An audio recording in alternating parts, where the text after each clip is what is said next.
यहाँ पे हम आगे थोड़ा सा इसको समझ लेते हैं, उसके बाद हम यहाँ पे एक्सेल में कुछ फाइल्स बनाएंगे। तो बस यहाँ पे देखो हमारे पास क्या है, जैसा कि मैंने लास्ट वीडियो में बताया था कि हमारे ये क्या होते हैं, ये होम, इंसर्ट, ये सारे page layout, format and data, review, view, ये सारे सिस्टम्स क्या होते हैं गाइस, इसे हम टैब्स बोलते हैं। और यहाँ पे क्लिपबोर्ड, फॉन्ट, अलाइनमेंट, ये सारी चीज़ें जो दिख रही हैं इन्हें हम रिबन बोलते हैं गाइस। एंड ये फॉन्ट का एक ग्रुप है एंड ये अलाइनमेंट का पूरा एक ग्रुप है, तो आप इसे ग्रुप बोल सकते हो। तो गाइस अब हम चलते हैं आगे, थोड़ा सा देखते हैं कि हमें कैसे काम करना है, एक्सेल पे हमें काम कैसे करना है। तो सबसे पहले मैं यहाँ पे सेल एक ले लेता हूँ, मैंने एक सेल सेलेक्ट किया है। अब यहाँ पे मैं सबसे पहले कुछ टाइप कर लेता हूँ, सपोज मैं यहाँ पे BLP टाइप कर लेता हूँ। तो हम थोड़ा सा यहाँ पे देखेंगे कि हमारे पास फॉन्ट वगैरह हम कैसे चेंज कर सकते हैं। तो मैंने यहाँ पे BLP गाइस टाइप किया है। टाइप करने के बाद अगर मुझे यहाँ पे इसकी साइज़ बढ़ानी है तो मैं यहाँ से साइज़ को लेकर के अपने हिसाब से रिसाइज कर सकता हूँ, कितना मुझे बड़ा या छोटा चाहिए। अगर मुझे यहाँ पे 22 करना है तो कुछ इस तरीके का हमें बड़े साइज़ में दिखने लगेगा। उसके साथ गाइस अगर हमें बोल्ड करना है तो मैं यहाँ से उसे बोल्ड कर सकता हूँ, और इटैलिक करना है तो इटैलिक कर सकता हूँ, और अगर नीचे अंडरलाइन देना है तो अंडरलाइन भी कर सकता हूँ। तो गाइस यहाँ पे हमारे पास कुछ फॉन्ट को रिसाइज करने के लिए एंड कुछ यहाँ पे फॉर्मेट लगाने के लिए हमें ऑप्शंस मिल जाते हैं। उसके साथ गाइस क्या है, हमारे पास यहाँ पे कुछ शॉर्टकट है जिसमें हम फॉन्ट साइज़ को इंक्रीज़ या डिक्रीज़ कर सकते हैं। मैं यहाँ पे अगर अप पे क्लिक करूँगा तो मेरा जो फॉन्ट साइज़ है वो बढ़ रहा है, और डाउन पे क्लिक करूँगा तो फॉन्ट साइज़ है वो कम हो रहा है। ठीक है गाइस, उसके बाद हम यहाँ पे कुछ इस तरीके से हम नॉर्मल अपना फॉन्ट को कर सकते हैं। उसके बाद यहाँ पे जो दिया हुआ है इसे मैं कलर कर सकता हूँ। मैं यहाँ पे देखो मेरा एक सेल कलर हो गया है, इस तरीके से मैं कलर कर सकता हूँ। उसके बाद अगर मुझे फॉन्ट का कलर कोई चेंज करना है तो मैं यहाँ से कोई भी कलर लेकर के चेंज कर सकता हूँ। जैसे मुझे अगर ब्लू करना है तो मैं यहाँ से कुछ इस तरीके का लिख सकता हूँ। तो ये हो गया हमारा गाइस फॉन्ट। अब बगल में देखते हैं हमारे पास अलाइनमेंट है, तो अलाइनमेंट में हम क्या कर सकते हैं। तो अलाइनमेंट में देखो गाइस यहाँ पे कुछ हमें मिलता है जिसे हम बोलते हैं यहाँ पे टॉप, मिडल एंड डाउन। यहाँ पे क्या होता है कि गाइस हम यहाँ पे ऊपर या नीचे लिख सकते हैं। मैं इसको थोड़ा सा बड़ा कर लेता हूँ तो हमें समझ में आ जाएगा कि किस हिसाब से हमें करना है। सॉरी, हम इसको बड़ा कर लेते हैं तो समझ में आ जाएगा मुझे कैसे करना है। तो देखो गाइस यहाँ पे मैं अगर डाउन करता हूँ तो देखो ये क्या हो रहा है, अभी हमारा यहाँ पे मिडिल में जा रहा है, और अगर मुझे नीचे लिखना है तो ये डाउन जा रहा है। उसके साथ साथ गाइस यहाँ पे हमें लेफ्ट, मिडल एंड राइट का ऑप्शन मिलता है, जिसमें मैं यहाँ से मिडिल में भी लिख सकता हूँ और राइट में कर सकता हूँ या फिर लेफ्ट में, कुछ इस तरीके से कर सकता हूँ। तो मुझे जैसा मेरे हिसाब से जो फॉर्मेट चाहिए मैं उस हिसाब से देखो यहाँ पे बीच में करके मैं थोड़ा सा अगर साइज बढ़ाना चाहूँ तो बढ़ाने के बाद अगर मुझे बोल्ड करना है तो मैं इस तरीके से बोल्ड भी कर सकता हूँ। तो ये हो गया गाइस मेरा, यहाँ पर मैं कुछ इस तरीके से अपने फॉन्ट को यहाँ पे कोई भी फॉर्मेट दे सकता हूँ। अब बस यहाँ पे अगर मुझे यहाँ पे बाहर बाहर मुझे आउटलाइन चाहिए तो यहाँ पे देखो मुझे आउटलाइन बॉर्डर्स मिल जाते हैं। यहाँ पे क्लिक करना है और देखो थिक आउटलाइन बॉर्डर है। अगर मोटा बॉर्डर चाहिए तो हम थिक पे क्लिक कर देंगे तो हमको यहाँ पे देखो एक बॉर्डर मिल जाएगा। कुछ इस तरीके से हमारा बॉर्डर दिख रहा है। अब गाइस इस पर एक शॉर्टकट होता है इन लोगों सबका। अगर आपको शॉर्टकट नहीं है, आपके पास माउस नहीं है, तो उस कंडीशन में आप क्या कर सकते हो, यहाँ पे गाइस देखो हमारे मुझे ऑल्ट प्रेस जैसे करूँगा तो देखो यहाँ पे मुझे शॉर्टकट्स दिख रहे हैं। होम का H है, इंसर्ट का N है। तो अगर मुझे यहाँ पे सपोज दैट कि आउटलाइन बॉर्डर लगाना है तो मैं यहाँ पे ऑल्ट प्रेस करूँगा, उसके बाद क्या प्रेस करूँगा, H के बाद मुझे यहाँ पे देखो पूरे आउटलाइन बॉर्डर्स मिल रहे हैं, जितने भी आउटलाइन बॉर्डर्स हैं। जैसे B फॉर बॉर्डर, तो अगर मुझे B प्रेस करूँगा तो मुझे यहाँ पे सारे बॉर्डर्स के शॉर्टकट दिख जाएंगे। ऑल बॉर्डर्स करना है तो मैं यहाँ पे A प्रेस करूँगा। आउटलाइन बॉर्डर करना है तो देखो आउटलाइन बॉर्डर के लिए मुझे क्या मिल रहा है, S, तो मैं यहाँ पे S प्रेस कर दूंगा तो मुझे आउटलाइन बॉर्डर्स मिल जाएगा। तो इस तरीके से आप पूरे शॉर्टकट यूज कर सकते हैं, अपने किसी भी एक्सेल में आप शॉर्टकट यूज कर सकते हैं। सपोज दैट कि मैं यहाँ पे एक और ऑप्शन को लेकर के देख लेता हूँ। मैं कुछ सेलेक्ट कर ले रहा हूँ, मुझे इतना सेलेक्ट कर लिया। अब मुझे यहाँ पे पूरा आउटलाइन बॉर्डर लगाना है तो मुझे क्या करना है, ऑल्ट प्रेस करना है। उसके बाद क्या प्रेस करना है, H के बाद मुझे B फॉर बॉर्डर, बॉर्डर के बाद आउटलाइन बॉर्डर हमारा कहाँ है, A फॉर ऑल बॉर्डर्स। तो हम यहाँ पे A प्रेस कर देंगे तो हमारे पास देखो यहाँ पे ऑल बॉर्डर्स लग गया है, यानी पूरा बॉर्डर हमारा यहाँ पे लग गया है। अब उसके बाद अगर मुझे इसे क्लीन करना है तो क्लीन करने के लिए गाइस यहाँ पे क्या है, मुझे इसको सेलेक्ट कर लेना है जितने भी बॉर्डर मैंने किए थे। उसके बाद गाइस यहाँ पे एडिटिंग में जाना है, क्लियर में जाना है और क्लीन ऑल फॉर्मेट पे क्लिक कर देना है, हमारा जैसे था वैसे हो जाएगा एक्सेल। तो गाइस ये रहा हमारा कुछ बेसिक। अब आगे के जो भी हमारे बेसिक्स हैं उनको हम साथ में देखते हुए चलेंगे और हम साथ में सीखते हुए देख लेंगे कि कैसे करना है। तो सबसे पहले मैं एक फॉर्मेट तैयार कर रहा हूँ। तो यहाँ पे मैंने क्या किया है, इतना सब मैंने सिलेक्शन ले लिया है। अब मुझे यहाँ बीच में टाइप करना है, उसके नीचे मैं यहाँ पे अपना फॉर्मेट तैयार करूँगा। तो अगर बीच में टाइप करना है तो हमें क्या करना है, मर्ज इन सेंटर, यहाँ पे क्लिक करेंगे तो देखो ये पूरी एक सेल बन गई। अभी यहाँ पे हमारी छोटी सेल है, जैसे ही मैं ऊपर क्लिक करूँगा तो ये देखो एक बड़ी सी हमारी सेल बन गई है, पूरी एक ही सेल एक में मर्ज हो गई है। अब यहाँ पे मैं कुछ टाइप कर लेता हूँ, सपोज मैं BLP लिख लेता हूँ, ये हमारा इंस्टीट्यूट है, इसका नाम मैं लिख लेता हूँ। उसके बाद मुझे यहाँ से अलाइनमेंट करना है, मुझे बीच में करना है इसे, और यहाँ से साइड अगर चाहिए तो वो कर सकता हूँ। और यहाँ पे गाइस देखो ये क्या होता है, हमारा ये इंडेंट को डिक्रीज या इंक्रीज करने के लिए होता है। अगर मुझे थोड़ा सा बैक या वाइट में कुछ इस तरीके से चाहिए, देखो जैसे मुझे इस किनारे लिखना है बस, तो मैं यहाँ से कुछ इस तरीके से आगे या पीछे कर सकता हूँ गाइस। तो यहाँ पे मुझे वो नहीं करना है, मुझे सेंटर में चाहिए तो मैं यहाँ पे सेंटर में कर लेता हूँ और थोड़ी सी साइज को बड़ी कर लेता हूँ। यहाँ पे देखो कुछ इस तरीके से बड़ी हो गई है। अब मैं यहाँ पे इसे कर लेता हूँ कलर, तो मुझे बैकग्राउंड ब्लू चाहिए और मैंने जो यहाँ पे कलर डाला है उसे वाइट चाहिए।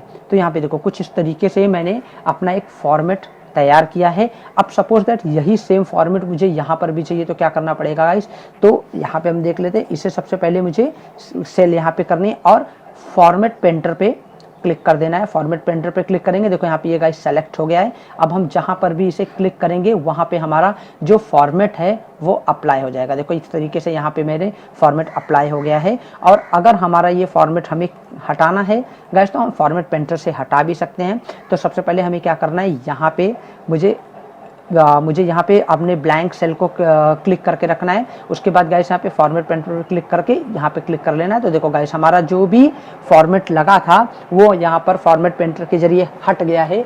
तो हम इस तरीके से हम कर सकते हैं। तो मैं सबसे पहले यहाँ पे आ जाता हूँ, मेरा जैसे था। तो अब उसके बाद हम गाइस यहाँ पे बनाने वाले हैं एक सर्टिफिकेट। तो सर्टिफिकेट बनाने के लिए देखेंगे कि हम कैसे सर्टिफिकेट को बना सकते हैं। तो ऑलरेडी मैंने एक फॉर्मेट तैयार किया हुआ है, हम उस फॉर्मेट को ले लेते हैं यहाँ पे, ताकि मेरा टाइम बहुत ही ज़्यादा लॉस ना हो। तो 1 मिनट मैं यहाँ पे उस फॉर्मेट को निकाल ले रहा हूँ।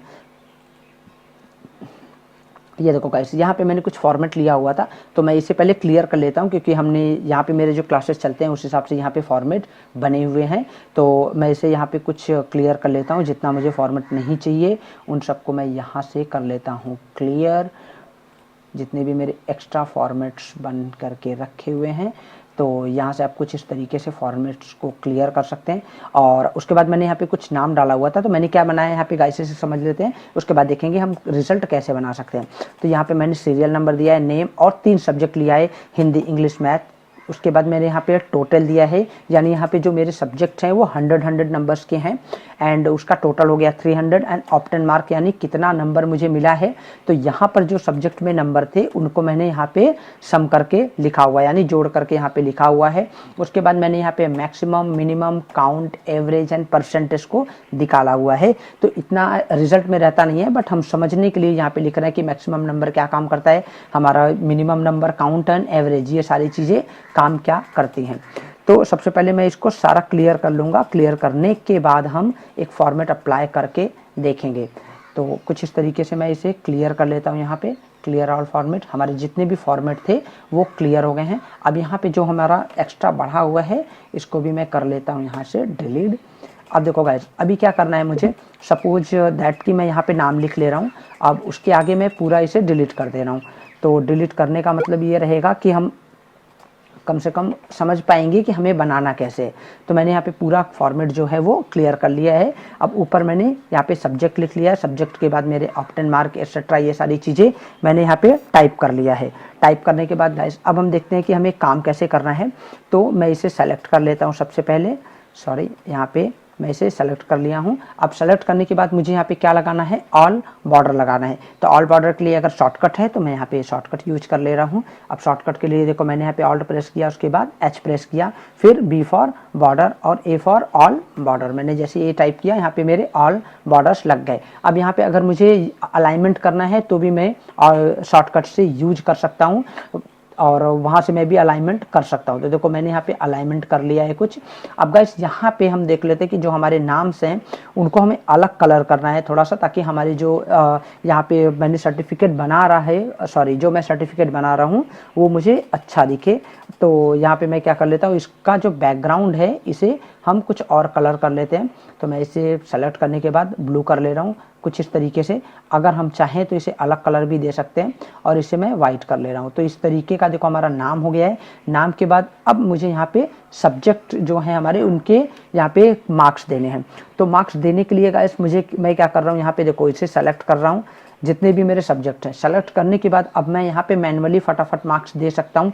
तो अगर मैं एक मैनुअली रैंडमली मार्क दे रहा हूँ कि अगर मेरे पास 100 नंबर्स हैं तो किसी को कम और किसी को ज़्यादा हम मार्क्स यहाँ पे दे रहे हैं। तो हिंदी में 32। अब मुझे क्या करना है, सिर्फ इंटर प्रेस करना है, एरो की का यूज नहीं करना है। अगर मैं एरो की का यूज करूँगा तो मेरा सिलेक्शन यहाँ पर हट जाएगा। तो इंटर प्रेस करके मैं सिर्फ ना अपने मार्क्स को देता चला जाऊँगा। तो कुछ इस तरीके से मैं मार्क्स दे रहा हूँ 42, 12 एंड मैं फटाफट से इसको मार्क्स कर लेता हूँ ताकि मुझे पता चले कि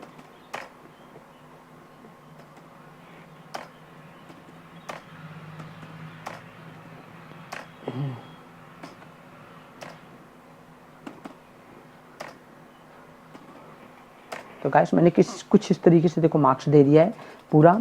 यहाँ पे मैंने 32, 43 कुछ 3 सब्जेक्ट के मार्क्स दिए हैं। अब मुझे यहाँ पे लिखना है इनका टोटल। तो अगर मेरे सब्जेक्ट 100 नंबर्स के हैं, मेरे टोटल मार्क्स 100 है, तो मैंने यहाँ पे अगर 100 के हैं तो 100 यानी कितना हो गया मेरा यहाँ पे 300 हो गया। तो मैं यहाँ पे 300 लिख लेता हूँ। अब गाइस देखो ये 300 मुझे पूरे में यहाँ पे फिल करना है। तो पूरे में फिल करना है तो गाइस यहाँ पर देखो मुझे यहाँ पे एक थिक लाइन दिखती है, मैं यहाँ पे डबल क्लिक करके भी कर सकता हूँ कुछ इस तरीके से। देखो हमारा फिल हो जाएगा। उसके साथ साथ मैं सिलेक्शन लेकर के भी कर सकता हूँ। मुझे यहाँ पे सेलेक्ट करना है और क्या टाइप करना है, कंट्रोल डी फॉर डाउन। अगर मुझे यहाँ पे डाउन फिल करना है तो मैं कंट्रोल डी का यूज कर सकता हूँ। देखो यहाँ पर भी मेरा फिल हो जाएगा। उसके साथ गाइस मैं क्या कर सकता हूँ, अगर मुझे यहाँ पे एक और ऑप्शन मिल जाता है, मैं यहाँ से उसी पिक पॉइंट को पकड़ के ड्रैग कर सकता हूँ। देखो ड्रैग कर दिया तो 300 मुझे दिख रहा है। कुछ इस तरीके से मैं कर सकता हूँ। तो गाइस यहाँ पे मैंने 300 पूरा फिल कर लिया है। फिल करने के बाद अब मुझे क्या चाहिए, ऑप्टेन मार्क्स चाहिए। तो ऑप्टेन मार्क्स के लिए मुझे इस तीनों सब्जेक्ट को जोड़ना पड़ेगा कि मुझे मार्क्स कितने मिले हैं। उसके लिए क्या करना पड़ेगा, इन तीनों सब्जेक्ट को जोड़ना पड़ेगा गाइस। तो जोड़ने के लिए अभी क्या करना है मुझे, देखो फॉर्मूला कोई भी स्टार्ट करते हैं तो यहाँ से इक्वल टू लगा करके ही एक्सेल में फॉर्मूला बनाया जाता है। तो सबसे पहले मैं लिखूंगा इक्वल टू, उसके बाद सम मतलब यानी जोड़ना। यहाँ पे जो मैंने फार्मूला लगा रहा हूँ ये सम का फार्मूला है। उसके बाद मैं यहाँ पे टैब प्रेस करूंगा। टैब का मतलब क्या होता है कि हमारा ब्रैकेट ओपन हो जाएगा। उसके बाद गाइस हम यहाँ से तीनों अपने फॉर्मूलेस को ले सकते हैं। यहाँ से देखो मैंने तीनों सेलेक्ट कर लिया है, यानी C3 से E3 तक सिलेक्शन कर लिया है। उसके बाद ब्रैकेट क्लोज एंड एंटर। अब देखो यहाँ पे मुझे मार्क्स मिल गया। कितना मिल गया यहाँ पे 107 नंबर, यानी जो यहाँ पे मिला हुआ है उसमें मुझे 107 नंबर मिला हुआ है। उसके बाद मैं इसे डबल क्लिक कर दूंगा तो मेरे जितने भी हैं सारे मार्क्स यहाँ पर मिल जाएंगे। और गाइस यहाँ पर हम एक और ऑप्शन देख लेते हैं जोड़ने का। मैंने यहाँ पे अभी सम का फॉर्मूला अप्लाई करके जोड़ा है। सेकंड हम क्या करके देख लेते हैं, यहाँ पे मैं इक्वल टू करूँगा। इक्वल टू करने के बाद हम चाहें तो अलग अलग पर्टिकुलर ले सकते हैं। मैंने यहाँ पे क्या किया है, हिंदी को सेलेक्ट किया है। उसके बाद फिर मैं यहाँ पे प्लस करूँगा, प्लस के बाद फिर से मैं इंग्लिश को सेलेक्ट करूँगा, फिर प्लस करूँगा और यहाँ पे इसको सेलेक्ट कर दूँगा, फिर इंटर कर देंगे तो भी हमें यहाँ पर मिल जाएगा। तो कुछ इस तरीके से हम एक या दो ऑप्शन से जोड़ सकते हैं। हमारे पास जो भी मुझे अच्छा लगे उस हिसाब से मैं कर सकता हूँ। तो गाइस ये हो गया हमारा ऑप्टेन नंबर, मैंने जितना यहाँ पे लिया था। तो हम इसे कुछ और तरीके से समझ लेते हैं। सपोज दैट हम यहाँ पे एक और एक्सेल फाइल ले लेते हैं। अब एक्सेल फाइल में मैं यहाँ पे सम फार्मूले को देख लेता हूँ, क्योंकि हमारे ये बेसिक है तो इसे हमें अच्छे से कॉन्सेप्ट को क्लियर करना बहुत ही ज़्यादा ज़रूरी है। तो गाइस यहाँ पे हम देख लेते हैं। अभी क्या है, मैं कुछ नंबर्स लिख लेता हूँ। मान लो 44, 32, 55, 65 कुछ इस तरीके का नंबर्स है। तो अगर मैं इसे जोड़ना है तो हम क्या कर सकते हैं गाइस, ऑल्ट इक्वल टू, यहाँ पे गाइस ऑल्ट इक्वल टू करेंगे तो ये एक शॉर्ट फॉर्म है जिसमें ऑल्ट इक्वल टू करने पे हमें देखो यहाँ पे वही सम का फार्मूला अप्लाई हो रहा है। तो ऑल्ट इक्वल टू करने के बाद मुझे यहाँ पे इंटर प्रेस कर देना। तो देखो मुझे यहाँ पे जो टोटल मार्क्स थे वो मिल गए हैं। एंड उसके बाद मैं क्या कर सकता हूँ, यहाँ पे जैसा कि मैंने बताया, यहाँ पे इक्वल टू करने के बाद मैं एक एक अपना काउंट को ले सकता हूँ। मैं इसे करना है और फिर से प्लस करना है, फिर 32 करना है, फिर प्लस करना है, उसके बाद यहाँ 55 करना है, फिर प्लस करना है, उसके बाद 65 करके एंटर कर देना है। तो देखो यहाँ पे मुझे फिर भी सेम ऑप्शन मिल गया है। तो कुछ इस तरीके से हम यहाँ पे ऑप्शंस को ले सकते हैं गाइस। उसके बाद हम चलते हैं हमारे एक्सेल में, सेकंड हमारा जो हाँ, तो फिर से आ जाते हैं हम एक्सेल में। अब हमारे पास यहाँ पे क्या है, मैक्सिमम, मिनिमम एंड काउंट। तो गाइस हमने अभी तक ऑप्टेन मार्क्स यानी सम का फॉर्मूला देखा। तो अगर हम ये पूरा डिटेल लेकर के चलेंगे तो वीडियोस बहुत ही ज़्यादा लंबा हो जाता है गाइस। तो हम इसके बाद अपने सेकंड पार्ट में इसके आगे बताएंगे आपको कैसे करना है। तो हमारे वीडियो को अगर मिस नहीं करना है तो चैनल को सब्सक्राइब कर लो गाइस, ताकि यहाँ पे आगे आने वाले वीडियोस आपको मिलते रहें। तो यहाँ पे जो पेंडिंग बचा है ये हम अगले वीडियोस में डालेंगे।